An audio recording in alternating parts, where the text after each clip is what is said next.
स्वागत आहे तुमचं यश आराध्य युट्यूब चॅनलमध्ये. ज्यांचे PCMचे एक्झाम्स आहेत, उद्यापासून एक्झाम्स चालू होत आहेत आणि प्रत्येकाच्या मनात प्रश्न पडलाय की माझा जो PCMचा पेपर असणार आहे किंवा PCMचे जे एक्झाम्स असणार आहेत ते सोपे असणार आहेत की अवघड असणार आहेत, किंवा माझी जी शिफ्ट असणार आहे तीच अवघड आली तर. मी का हा व्हिडिओ बनवतो मी तुम्हाला सांगतो. काही लास्ट इयरचे एक्सपिरियन्स माझ्यासोबत आलेत. काय होतं माहिती का, एखाद्या वेळेस एखादा पेपर हार्ड येतो, एखाद्या वेळेस एखादा पेपर सोपा येतो. ते डिपेंड करतं आता कोणती शिफ्ट आहे. बट मुलांचं काय होतं माहिती का, की त्यांच्या डोक्यात असतं की असा सेट ऑफ पेपर आला पाहिजे.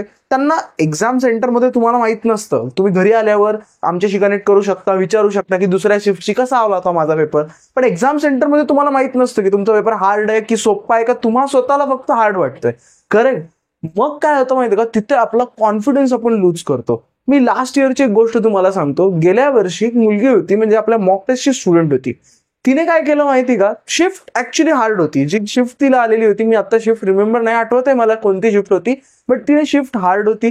तसंच काय करतात मुलं, पेपर संपला की पहिला कॉल करतात, दादा असा पेपर गेला तसा पेपर गेला. आणि तिने कॉल केला, दादा मी पेपरच अर्धवट सोडून दिला, मला टेन्शनमुळे जमलंच नाही कारण पेपर खूप अवघड गेला. ठीक आहे, आणि खूपच क्वेश्चन्स मला अवघड वाटत होते, त्यामुळे मी अर्धाच्या वर पेपर सोडवलाच नाही कारण तिचं कॉन्सन्ट्रेशनच तिथे झालं नाही. आणि त्याच्यामुळे काय झालं माहिती का, तिचं पर्सेंटाईल कमी आलं. पण जेव्हा नंतर अनालिसिस झालं, सगळ्या गोष्टी थोड्या दिवसानं समोर येतातच, तेव्हा लक्षात आलं की ते शिफ्टमध्ये ज्या मुलांना 90 ऑलमोस्ट आलेले आहेत, 90 मार्क्स 200 आउट ऑफ, त्याही मुलांना 90 to 94 पर्सेंटाईल सुद्धा आलेले होते. त्या मुलीने जर फक्त व्यवस्थित तिला जे येतंय ते सोडवलं असतं, ठीक आहे, न घाबरता, तर तिला खूप चांगलं पर्सेंटाईल आलं असतं. पण तिने चूक काय केली माहिती का, ते पेपर बघितलं, तिला वाटलं की ते हार्ड आहे आणि हे विचारच नाही केला की जर शिफ्ट हार्ड आली असेल, जर क्वेश्चन्स हार्ड आले असतील, तर तुम्हाला एकट्याला येत नाहीत, ते सगळ्यांना येतात आणि नक्कीच टॉपर उतरत असतो आणि कमी मार्क्सवर चांगलं पर्सेंटाईल येतं. त्याच्यामुळे इन केस जरी एखादी शिफ्ट हार्ड आली, येणार आहे असं नाही होणार की एखादी शिफ्ट पण हार्ड नाही येणार, येईल एखादी शिफ्ट हार्ड, त्यामध्ये क्वेश्चन्स हार्ड असतील, घाबरून जायचं नाही, जास्त विचार करायचा नाही, फक्त तुम्हाला जेवढं येतं तेवढं सॉल्व्ह करायचं. त्याचं कारण आहे, लक्षात ठेवा, तुम्हाला हार्ड जातोय म्हणजे सगळ्यांनाच हार्ड जातो आणि तेव्हा नक्कीच मार्क्स वर्सेस पर्सेंटाईलचा इश्यू होतो आणि कमी मार्क्सवर सुद्धा चांगलं पर्सेंटाईल येतं. तर घाबरायची गरज नाहीये. ओव्हरऑल काय अनालिसिस आहे की यावेळेस जे PCBचे एक्झाम झाल्यात त्याच्यावरून PCMचा काय अंदाज आहे. तर एक गोष्ट लक्षात घ्या, आधी काय व्हायचं माहिती का, पहिले PCMच्या एक्झाम्स व्हायच्या आणि मग PCBच्या एक्झाम्स व्हायच्या. PCM वरून PCBच्या मुलांना अंदाज यायचा की एक्झाम्स कसे येत आहेत किंवा शिफ्ट किती डिफिकल्ट येत आहेत. तर आतापर्यंतचा असा एक्सपिरियन्स आहे की फिजिक्स केमिस्ट्री दोन्हीकडे कॉमन असतं आणि ते ऑलमोस्ट सेम लेवलला राहतं. असं होत नाही की PCMचं फिजिक्स केमिस्ट्री खूप अवघड आलं आणि PCBचं खूप सोपं आलं, अशातला भाग नसतो.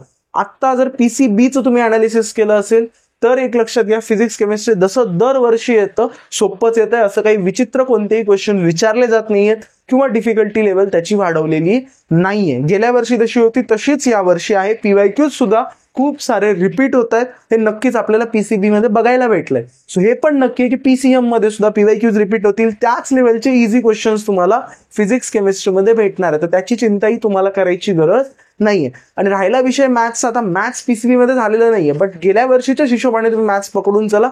जरी थोडंसं मॅथ्स गेल्या वेळेस सारखं टफ आलं, थोडासा पेपर थोडा ट्रिकी आला, तरी काळजी करायची गरज नाहीये.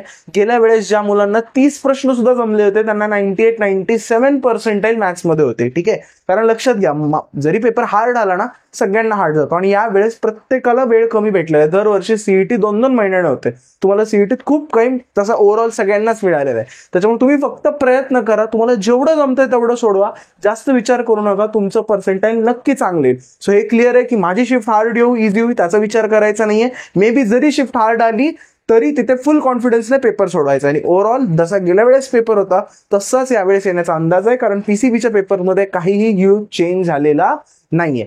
आता प्रत्येकाच्या मनात आहे की दादा अजून काही इम्पॉर्टंट टिप्स आहेत ज्या आम्हाला माहीत असल्या पाहिजेत एक्झामला जाण्यापूर्वी. तर काही मी इथे पॉईंट्स नोट डाऊन करून ठेवलेत. थिंग्स टू कॅरी म्हणजे तुम्हाला कोणत्या गोष्टी सोबत न्यायच्या आहेत. तर ऑफकोर्स तुम्हाला एक पहिल्यांदा हॉल तिकीट न्यायचं आहे.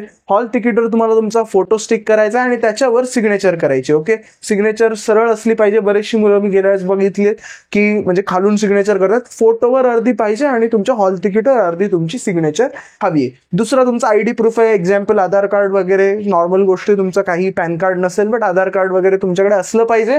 ज्यांच्याकडे आधार कार्ड नाहीये त्यांच्यासाठी अंडरटेकिंग फॉर्म सीईटी सेलने दिलेला आहे. काही मुलांचं जर नाव चुकलं असेल, काही मिस्टेक असेल, फोटो चुकला असेल तर त्याच्यासाठी सुद्धा सीईटी सेलने तुम्हाला अंडरटेकिंग फॉर्म दिलेला आहे.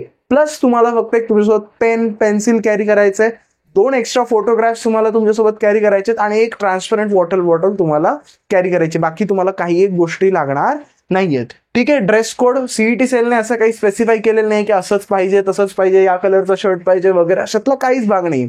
सिम्पल ड्रेस कोड तुमचा असावं, कारण नक्कीच ते चेकिंग होणार आहे. तर बेसिक आपलं नॉर्मल कपडे तुम्ही घालून जायचे, फार जंकी बंकी काही घालायचं नाही की ज्याला खूप खिशे आहेत वगैरे, म्हणजे इन्व्हिजिलेटर जे असेल त्याला संशय तुमच्यावर आला नाही पाहिजे असा व्यवस्थित कम्फर्टेबल ड्रेस तुम्हाला घालून जायचा आहे. रफ पेज भेटतात का? रफ पेज नक्कीच सीईटी सेलमध्ये मिळतात.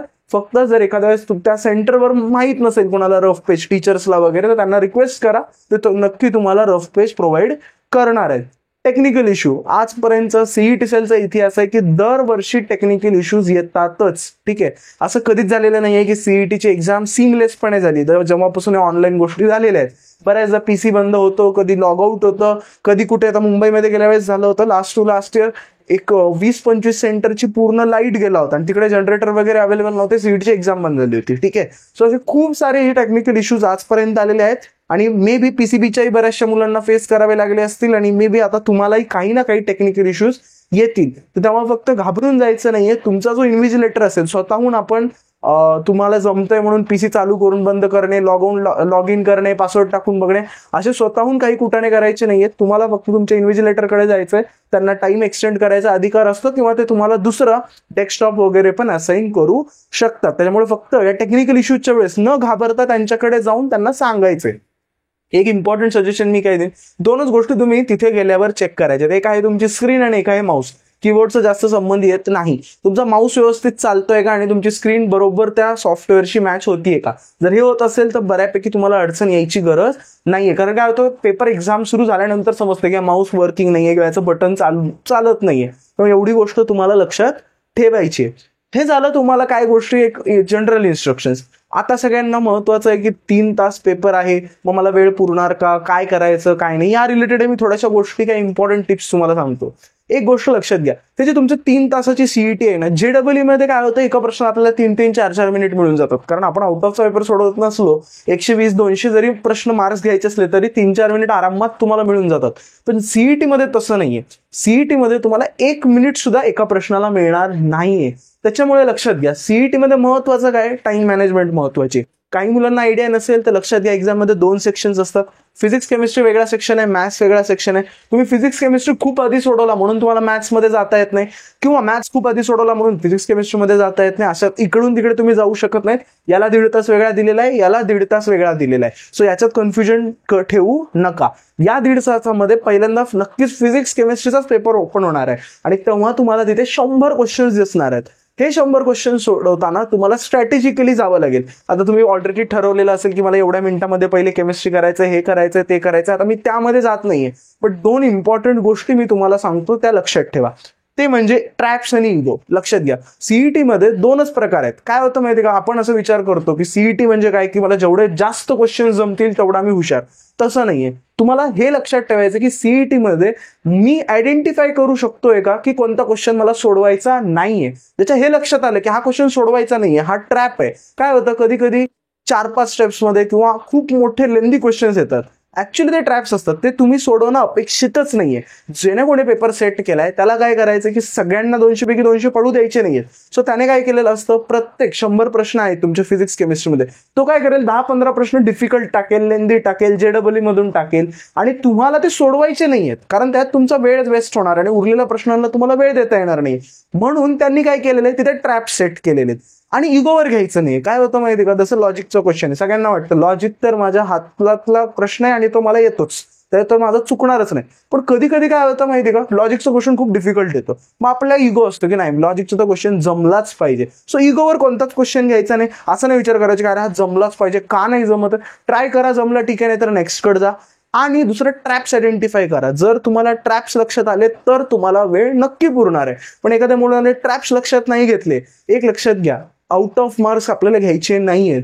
तुम्हाला 100 पैकी सीओईपी मध्ये जायला 150 160 सुद्धा मार्क पुरेसे आहेत. ठीक आहे, 160 जरी मार्क म्हणले तुमचे इकडे 20 इकडे 20 जरी सुटले सेक्शन ए सेक्शन बी मध्ये तरी जमतं. म्हणजे तुम्हाला फिजिक्स केमिस्ट्रीमध्ये 80 जरी पाडायचे असले तरी 20 क्वेश्चन तुम्ही सोडू शकता. समजलं? मग 20 क्वेश्चन सोडायचे म्हणजे त्यातलेच ते 20 ट्रॅप्स आहेत आणि इगोवर येणारे क्वेश्चन्स आहेत. तर त्यांना फक्त तुम्ही आयडेंटिफाय करा. जास्त टाइम वेस्ट करू नका.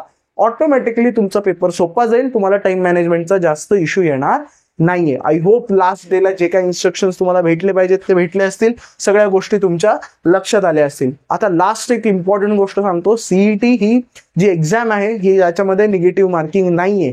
त्याच्यामुळे सगळ्यात महत्वाची गोष्ट काय की प्रत्येक क्वेश्चन तुमचा अटेम्प्ट झाला पाहिजे.